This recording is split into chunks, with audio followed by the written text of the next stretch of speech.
Հանուն Հորի Որդու եւ Ոգու Սրբո ամեն։ Հոր իմաստություն Հիսուս, դուր ինձ իմաստություն, որ ամեն ժամ քո առաջ խորհեմ, խոսեմ եւ գործեմ բարին, եւ փրկիր ինձ չար խոհերից, խոսքերից եւ գործերից, եւ ողորմիր քո արարածներին եւ ինձ բազմամեղից։ Ըստ գործս ծերած մերոց, ուղի գալայի մեզ դեր, եւ ըստ գործս ծերած մերոց հաջողիա մեզ դեր։ Ամեն։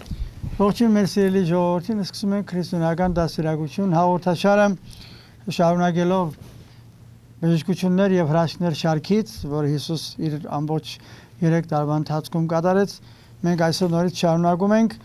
այդ բժշկությունների շարքը եւ պետք է խոսենք Հովհաննես Ավետարանչի 4 գլխի 43-ից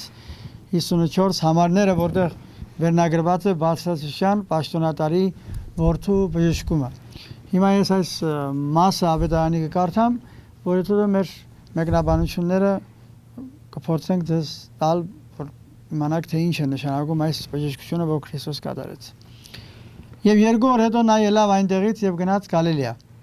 քանի որ Հիսուս ինքն իսկ վկայել էր, թե մարգարեն իր գավառում պատիվ չունի։ Սակայն երբ նա Գալիլեա եկավ, գալիլեացիները նրան ընդունեցին, որովհետեւ նրանք եւս տեսել էին այն բոլոր նշանները, որ նա արեց Երուսաղեմում տոնի ժամանակ, քանի որ նրանք էլ էին եկել տոնին։ Հիսուս դարձյալ եկավ Գալիլեայի Կանա քաղաքի, ուր ջուրը գինու էր վերածել։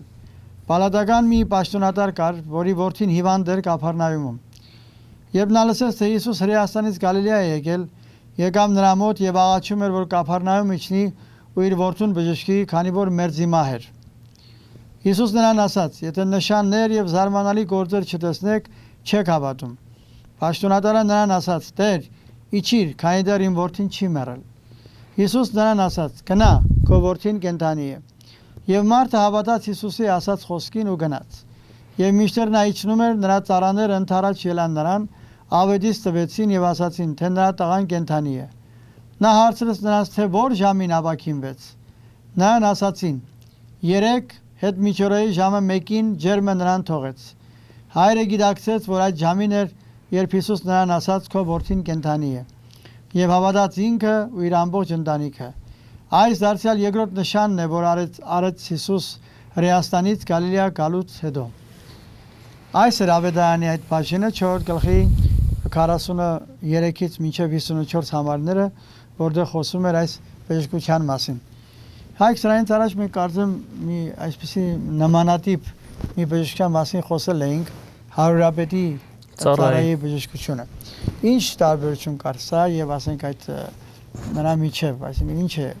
նմանատիպ բան է, ինչու մենք հատուկ վերցեցինք այս սրա մասին խոսելու։ Դեր ինչ կարծում եմ շատ կարևոր է ձեր հարցը նախ այն բանի համար, որ ոմանք կարծում են, թե ավետարանը կրկնություններ ունի, կամ ավետարանիչները մեկը մյուսին կրկնել են, որոշ բաներ փոխելով, բայց իրականում եթե խորանան հատվածների մեջ կտեսնեն, որ ամեն մի հրաշք կամ առակ կամ պատում ունի իր նշանակությունը եւ եթե ավետարանիչը կոնկրետ Հովհաննեսը 4 գլխում դրել է այս պատմությունները, սա տարբերվում է մյուսից եւ իրականում պետք էր որ դրվեր, որովհետեւ եթե ուշադրություն դարձնենք, հիմա թերևս այդ մասին կխոսենք, մեկը մյուսին ամբողջությամբ տարբեր լինելով հանդերձ մարդկային դիմագծի հաջորդ կողմն է ցույց տալիս։ Մի քիչ հիշեցնենք, ասենք այն մյուսը ինչպես էր, Մատթեոսի Ավետարանից։ Մատթեոս 8-ի մեջ էր։ Այո, այսինքն ժամանակ Հավրապետ, որ բավական մեծ պաշտոն է հրեական կյանքի մեջ, եկավ Հիսուսին հավատալով, որ վերջերությունը այդ ուժը ունի եւ խնդրեց, որպեսզի իր ծառային բուժի։ Հետաքրքիր է, Հավրապետը ծառային, որդին չէ, ծառան։ Այո, այո։ Ինչքան ասենք այդ Հավրապետը սիրում էր իր ծառային, որ իր ասենք իր ենթականերին, որ Հիսուսին խնդրեց, որպեսզի իր ծառային բուժի եւ խնդրում էր, կանչում էր իրեն Հիսուսին, որ գա իր տունը եւ ծառային բուժի։ Եվ Հիսուսը ասեց գնա եւ քո ծառան առողջացած։ Հետաքրքիր է իր բառերը կարդամ, ես բացեցի դեր այր։ Հիսուսի բառերն են ես կգամ եւ կբժշկեմ նրան։ Երբ որ Հավրապետը Կափառնայում մտնել է, ասում են նրան մոտեցավ մի Հավրապետ, աղաչում էր ու ասում Տեր ծառաս տանը անդամալույց ընկած է եւ չարաչար տանջվում է, Հիսուս պատասխանում է բարյացակամորեն ես կգամ եւ կբժշկեմ եւ Հավրապետի պատասխանը շատ զարմանալի, ասում է Տեր ես արժանի չեմ, որ դու իմ հարկի տակ մտնես, այլ խոսքով միայն ասա եւ իմ ծառան կբժշկվի, քանի որ ես էլ իշխանության տակ եղող մարդ եմ, ինձ ենթակա զինվորներ ունեմ, սրան ասում եմ գնա եւ գնում եմ, մի ուրիշին եկ եւ գալիս է։ Եվ շարունակությունը Քրիստոսի բառերն են ասում է ճշմարիտ եմ ասում ձեզ Իսրայելի մեջ իսկ այսպիսի հավատ չգտա երբեք։ Եվ շարունակությունը որ նմանատիպ անձինք պիտի Աբրահամ, Իսահակ եւ Հակոբի հետ արքայության մեջ երկնքի սեղան նստեն։ Եվ այս երկուսի տարբերությունը այն է, որ այն ժամանակ Հիսուս ինքը ցանկություններ գնալու, բայց հարուրապետը, քանի որ ինքը մեղավոր մեկն էր, մտածում էր, որ արժանի չգտավ, որ Հիսուս ոչ թե Հիսուսին իբրև արժանի չգտավ, այլ իրեն արժանի չգտավ, որ ասենք Հիսուս գնա իր հարկի տակ բուժի այդ ծառային եւ ասած միայն ասա քո խոսքիդ հավատում եմ եւ իմ ծառան կբուժվի։ Հետաքրքիր է։ Այստեղ Քրիստոս ինքը չէր ուզում գնալ, ուղղակի փորձեց այդ մյուսի հավատքը, որ ասած գնա քո որդին կենթանի է։ Երկու տարբերություն կա, բայց ոնց որ ասում են հիմքը նույնն է։ Մեկը ուրեմն հավատքի զորությունն է, մեկին էլ Հիսուս փորձում է նրան թե արդյոք նա կհավատա իր ասածին։ Գիտեք, ընդհանրապես երբ որ մենք խոսում ենք հավատք գաղափարը կամ մարդկանց թվում է դեսա նույնն է։ Իրականում հավատ իր չափանիշները ունի։ Հասուն հավատ, նախնական հավատ, հրաշքի վրա հիմնված հավատ, որ մենք այս մասին խոսեցինք եւ Հակոբոս առաքյալի բառերով կատարյալ հավատ գաղափարը կա։ Ի տարբերություն հարուրապետի, որ զինվորական էր, հռոմեացի էր, հրեայել չէր, եւ հարուրապետ, որտեվ 100-ի չափ զինվոր ուներ իր ձեռքի տակ, ծառայի համար էր, խնդրում, սա շատ կարեւոր բան է, որ ծառայի համար մեկը խնդրի այն էլ հռոմեական կայսրության մեջ, լինելով հռոմեացի, հարուրապետը հավատում էր, որ Քրիստոսի բառն անգամ բավարար է, ել Քրիստոս մարմնապես կարիք չկա գնալու եւ դիպչելու։ Ինչպես հիմա ասենք, եթե պատկերացում մեկը գալիս է ինձ ասում է Տեր հայր, ասենք երեխաս հիվանդ է։ Եվ ինքը ասում է արի երեխայից վրա կարտա, ես էլ ասում գնա ձեռքդ դիր երեխայիդ գլխին, երեխան կլավանա օրինակի համար։ Եվ այդ կինը եթե հավատում է գնում է իրապես շատ անգամ պատահել ասում է Տեր գնացի ես էլ փորձեցի ճիշտանացած այդ հավատքով եւ երեխայից ջերմություն անցավ։ Ես Հիսուս Քրիստոսը չեմ, բայց այդ հավատքը իր մեջ փորձեցի ինքը ունի ուժեղացնել։ Գիտեք, հետաքրքրին ինչ է, որ հարուրապետը լինելով հռոմեացի, այսինքն հին օրենքին, հրեական օրենքներին գաղափար չունենալով, ընդհանրապես թե ինչ են սրանք, հարուրապետը հավատաց, որ Քրիստոս իշխանություն ունի, աստվածային իշխանություն ունի, բառով անգամ բուժելու։ Խոսքը բավարար է եւ կարիք չկա մարմնական դիպչելը։ Իսկ այս մեկը, որ արքայական տնից էր, շատ ավելի հարուստ ու պաշտոնատար եւ Օրիգենեսի վստահությամբ կայսրի տնից մեկն էր թերևս, չուներ այդ կատարյալ հավատքը։ Իր համար պարտադիր էր, որ Քրիստոս գա իր տուն եւ տանը եւ դրա համար Քրիստոս պիտի ասեր, որ եթե նշան չտեսնեք, չեք հավատում, բայց կուզեք մի քիչ վերևից եկանք, մի քանի կարևոր դրվագներ տեսնենք, նախ 46 եթե կարդանք, ասում է Հիսուս դարձյալ եկավ Գալիլեա, Կանա քաղաքը Գալիլեա եւ ուր ջուրը գինու էր վերածել։ Դա իր առաջին հրաշքն էր։ Մենք այս մասին խոսեցինք։ Այո, Կանա քաղաքի հարսանիքը, որտեղ Քրիստոս գինին վերջացավ, մայրը խնդրեց ավելի կարճ եւ ինքը ջուրը գինու վերածեց, ասինքն նոր գինի եմ տալիս ցեզի հին տիկերի մեջ։ Այնպես որ նոր ուխտի գաղափարն էր Քրիստոսի։ Եվ հետաքրքիրն ինչ է, Կանայի հարսանիք, եթե ոմանք իշեն, մեր ամենաառաջի հաղորդումն էր այս շրջանակների մեջ, հրաշքների եւ բժշկություններ, Կանայի հարսանիքը գրված է միայն նորից Հովանու ավետարանի մեջ եւ երկրորդ գլխում։ Եվ երբ որ հրաշքը կատարվեց եւ տեսավ մանավանդ սեղանապետը, այնտեղ ավետարին մի բան է ավելացնում, ինքն էլ լինելով ներկա, ասում է եւ աշակերտները հավատացին Քրիստոսին։ Եվ հետաքրքիր է, որ երկու գլուխ այն կողմ, այսինքն դրանից հետո աշխարհագրորեն եթե գնանք Կանայից ինքը մի պահ գնաց Գալիլեա, հետո իջավ Երուսաղեմ Զատկի տոնին, որից հետո գնաց նորից այս անգամ արդեն ճանապարհին Սամարիա, Սամարացի կնոջ հետ խոսակցությունն է, որ մենք տեսնում ենք, հիմա վերադառնում է նորից Գալիլեա ու նորից գալիս է Կանա քաղաքը, եւ այս աշխարհագրությունը Քրիստոս շատ կարեւոր է կատարում եւ ինչ է անում, վստահ եմ, որ դուք էլ իբրև հովիվ նույնն եք անում Քրիստոսի օրինակով, միտեղ որտեղ սեր մեր ցանել, գալիս է որ ամրապնդի, եթե այնտեղ միայն աշակերտներն էին հավատում, հիմա գնաց այդ Կանա քաղաքը, որտեղ հրաշքը առաջի կատել էր, որպեսզի մյուսներին ավելի ամրացնի իրենց հավատքի մեջ։ Եվ վստահ եմ, որ նույն բանը ասենք հովիվը պիտի անի ու գնաց խոսեց, քարոզեց, բայց դա բավարար չի։ Գիտես ինչ է, այսօր ժողովուրդը առարկայական է։ Այնպես չի, որ ասենք ինչպես Քրիստոս Թովմաս Արաքյանն ասաց, դու տեսար հավատացիր, երայն նրան ով առանց տեսնելու կհավատա։ Հիմա մարդիկ այնպեսի մի վիճակի մեջ են նյութականացված աշխարհում, որ ինչ որ նյութ տեսնում են, դրան են հավատում։ Դու իրեն ասում ես, ասենք ասում են երազային բաներ ես խոսում Տեր, բարոյական բաների մասին։ Մենք տեսնենք, ինչ որ կտեսնենք սեղանը, աթոռը, չգիտեմ, որևէ հարստություն է ունեցվածք է, այս է, այդ տեսնում ենք, ասում ենք այո կա, հավատում ենք դրան որ կա։ Բայց այս դեպքում մենք երկու կարևոր կետերի ենք հատում, այս երկու բժշկությունները ոչ նմանատիպ են։ Մեկը այ խոր հավատք ուներ, որ Քրիստոսին առանց ներկայության կարող է բուժել, միայն խոսքը կբուժեր, մյուսը թերահավատ էր եւ սպասում էր, որ ինքը ներկա լինի, ձեռքը դնի կամ ինչ որ հրաշք կատարի, որ որդին կենթանա։ Եվ Տերեր այսօր նույն պահը չի, այսօր երբ որ նախ ամենակարևոր ու ամենահիմնական բանը ինչպես որ հարուրապետը լինելով հռոմեացի Քրիստոսի աստվածությունը գիտակցեց եւ դրա համար Քրիստոս ասեց այսպիսի հավատ Իսրայելում անգամ չգտա եւ սա շատ կարեւոր է հավատքի խորքը տեսնելով այսօր հայ քրիստոնյան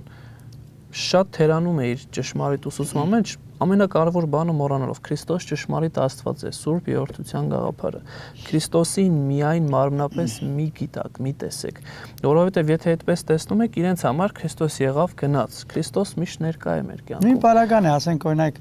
եթե մարդը մեծ խաչ է դնում իր վզին ինչպես ասենք իմ այս լանջախաչն է դա որ ես ասենք ստացել եմ վեհապարից հատուկ գնահատանքի համար կարծում եմ թե այդ խաչն է որ ասենք առարկայական խաչն է որ իրեն զորություն պետք է տա երբեմն թյուր կարծիք կա ասում եմ ադամանդից խաչ ունեմ Տեր ասում եմ ինձ կօգնի ասում եմ այս առարկան չի որ քեզի օգնում այդ խաչի ետևում կանած խաչված հարուցյալ Քրիստոսն է որ քեզի պիտի զորացնի եթե քո մեջ այդ հավատքը չկա այդ ուժը չկա այս առարկանը քեզ ինչ պետք է անի նույն բանն ասենք երբեմն տեսնում ես որ գալիս են եկեղեցի մոմակալ կա որ մոմ պետք է վառեն անպայման դիմացը նկար պետք է լինի Աստված ամոր կամ Հիսուսի կամ եթե չլինի իրենց համար կարծես այդ մոմը վառված չի կամ այդ ուժը չունի բայց եթե մարդը ասենք գաղափար ունի լույսի գաղափարը կամ սիրո գաղափարը նա պետք չունի որևէ առարկա իր առջև լինի նա պետք է հավատա որ դա տեղի կունենա եթե չէ կնշանակի այդ առաքելությունը միսիան ճիշտ ցիրկով չի բայց այդ ամբողջ այդ առաքելությունը սկսում է հիմնական բանից Սուրբ Երրորդության ընդունելու գաղափարից եւ Քրիստոսին միայն Հիսուսին են ընդունում երրորդությունը չեն ընդունում գիտեք բացի դրանից որ մեր ժողովուրդը կարծես գիտակցաբար շատ հաճախ անգիտակցաբար երրորդություն գաղափար օգտագործում է իրականում իրենց մոտ չկա այն մոտեցումը որ Քրիստոս եթե ասում եմ երրորդություն ուրեմն ճշմարիտ Աստված է եթե ճշմարիտ Աստված է ինքը ուրեմն կարիք չկա որ մարմնապես հենց այս պահին 21-րդ դարում 2012 թվականին ներկա լինի ինքը մշտապես մեզ հետ է ավելին իր խոսքը այս դեպքում որ Աստվածաշունչն է ու եկեղեցով փոխանցված ճշմարիտ ավանդությունը ազդու է այսինքն իր խոսքը բավարար է եթե մենք ճիշտ հասկանանք որ մենք բժշկվենք այս էր ամբողջը այսինքն եթե հիմա ասենք աղոթքի ես կանում փորձում ես աղոթել այդ հավատքով պետք է աղոթես սրտանց հավատքով որ սրտանց աղոթքով որ երրորդությունը հայրը որդին Սուրբ Հոգին կամ եթե Քրիստոսին է աղոթում կամ եկեղեցին աղոթում է Սրբերի բարեխոսությանը որ նրանք պետք է բարեխոս լինեն եւ այլն այդ հավատքով պետք է աղոթես եւ խնդրես որ տրվի քեզ փնտրես որ գտնես դուրը ծեծես որ բացվի չես կարող առանց հավատքի կարդալ բարձրապես աղոթքը կարդալու համար չէ դրա համար ասում եք ես հավատացյալը կամ այս մարդը իրապես հավատքով է որովհետեւ գործով է երևում նրա հավատքը Եվ ուրեմն նախ առաջինը Քրիստոսի խոսքին հավատա։ Հիմա քանի որ այս մասին խոսեցինք եւ միշտ խոսում ենք որ Քրիստոսի սերաշքները կամ առակները մեր առօրյային են վերաբերում։ Ուզում եմ այս պալատականի անձը վերհանեմ։ Նախ այստեղ թարգմանության մեջ ցավոք սրտի պալատի պաշտոնատար է նշված, բայց եթե մենք մեր հայկական գրաբարյան ձեռագրերը նայենք, պիտի տեսնենք, որ այստեղ արքայական տոհմի ներկայացուցիչ պիտի կոչվի, ինչպես նաև հունարենի մեջ, որը շատ ավելի մեծ իրականում դեմքն է ցույց տալ, որտեղ պալատի աշխատող կարող է սպառզ աշխատող լինել, բայց եթե արքայական տոհմից ես, ամբողջությամբ պատկերը փոխում է, այս մարդը հայր է։ Եվ իր որդին մահամերձ վիճակում է։ Եվ մենք այստեղ կարդացինք, որ արդեն հուսահատ վիճակից եւ լսեց, որ Քրիստոս եկել է Գալիլեա, որովհետեւ Գալիլեայում չէր, մենք ասեցինք Սամարիա էր, ուրեմն ինքն իր ոտքով ունենալով բազմաթիվ ծառաներ, որ հիմա տեքստը մենք նորից կարդացինք, կա ինքն իր ոտքով որդուն թողնում է տանը եւ գալիս է Քրիստոսի մոտ, Քրիստոսից օգնություն ակնկալելով։ Ես լինելով հայր մտածում եմ, որ նախ այստեղ արդեն ինչ որ մի հույսի գաղափարը անպայման կա, որովհետև եթե որդիս մահամերձ է, թերևս մարդիկ ցանկանան որդու հետ լինեն։ Այսինքն միշտ վերջի պահին մի բանից հույս ունես։ Անշուշտ։ Վերջի վարկյանի մի բանից կախվում ես գոնե, ասենք, եթե ասենք ինքն Հիսուսին էլ չէր հավատում օրինակի համար, Բայց լսել էր։ Կողքից լսել էին, որ ինքը բժշկություններ է անում, եւ ասած գնամ փորձեմ։ Իսկ այստեղ արդեն տարբերություն նրանում է, նա հավատաց, սա փորձում է։ Նախ սկզբից հույս ունի, ինչ որ հույս ունի, վստահ եմ, որտեվ չէր կարելի հասնել։ Նման այսօր, ասենք, երբեմն քաղցկեղով հիվանդներ կան, որ ազարու մի բան են անում, ասենք, անում են ուրիշ երկրներ, ինչ որ բժշկություններ են, լսում են, որ ես ինչը բուժում են, գիտես, եթե դու էլ ասենք տունը հիվանդ ունես, ամեն ինչը անում ես, որտեղ թերի հավատքը չես վստահում, ասում չես խնդրում ես նրանց, որոնք ժամանակավոր են, հույսը դնում ես այդ մարդկանց վրա։ Մենք գիտենք, բայց մարդու վրա հույսը դնես, կնշանակի տուն կառուցես հավատի վրա։ Հույսը Աստծո վրա պետք է դնես եւ պետք է խնդրես, որ ինքը օգնի քեզ։ Այդ սատանաց հավատքով պետք է անես։ Շատ օրինակ իսկապես բուժվել են աղոթքի կյանքով։ Եվ եթե աղոթքի կյանքով էլ ապրես, արդեն չես հիվանդանա։ Ինչպես ասում են, ես օրինակ փորձել եմ։ Ամեն օր եթե ես աղոթքի եմ կանում, կամ նարեկացի եմ կարդում Սուրբ Գրքով նարեկացին, փառք Աստծո։ Ոչ մի հիվանդություն չունեմ, բժիշկը նեղանում է ինձ, որ հիվանդություն չունեմ։ Ես էլ խորհուրդ կտամ, որ բոլորը այդպես անեն։ Բժիշկները ուրախ են, որ դուք հիվանդանում եք, գնում եք։ Իրենց մոտ իրենք դրամ են աշխատում։ Բայց ինչու հիվանդանաս։ Երբ որ դու քո բժիշկը կարող ես լինել եւ քո ամենամեծ բժիշկը Աստված է։ Քրիստոս քո բժիշկն է։ Միայն պետք է դիմես իրեն, որ ինքը քեզ բուժի։ Եվ գիտեք, հիմա դիմելու պահն է, այստեղ ասում եմ, աղաչում էր, դիմել է, որ Կափառնայում իջնի եւ իր որդուն բժշկի, քանի որ մերձի մահ էր։ Հիսուս նրան ասաց. «Եթե նշաններ եւ զարմանալի գործեր չտեսնեք, չեք հավատում»։ Եվ սա ամենակարևոր պարագան է, որ նոր դուք ասացիք ու բերեցիք Թովմասի օրինակը ձեր խոսքի սկզբին, որ Թովմասին ասեց. «Բեր եւ թերահավատ մի եղի, այլ հավատացյալ մատտիր», եւ հետո շարունակությունը հետեւյալն էր, որ դու տեսար ու հավատացիր, երանի նրան, ով չի տեսնի, բայց կհավատա։ Այսօր էս մատերիալիստական շոշափելի աշխարհը այնքան է մեզ կերել, որ մենք դրանից բացի ուրիշ բան չենք տեսնում։ Եվ սա է Քրիստոս այս հորը ասում, որ միայն հրաշք եք փնտրում, միայն ինչ որ նշան եք փնտրում, որի միջոցով որ նոր ուզում եք հավատք ձևավորեք։ Քրիստոնեական աշխարհը հակառակն է։ Դուք պիտի մերձենաք Աստծուն եւ դրանից հետո պիտի տեսնեք Աստծո հրաշքները ավելին, ձեր կյանքի մեջ, ձեր զավակի մեջ։ Հայրեն, եթե Քրիստոս ինքը օրհնում էր, բուժում էր,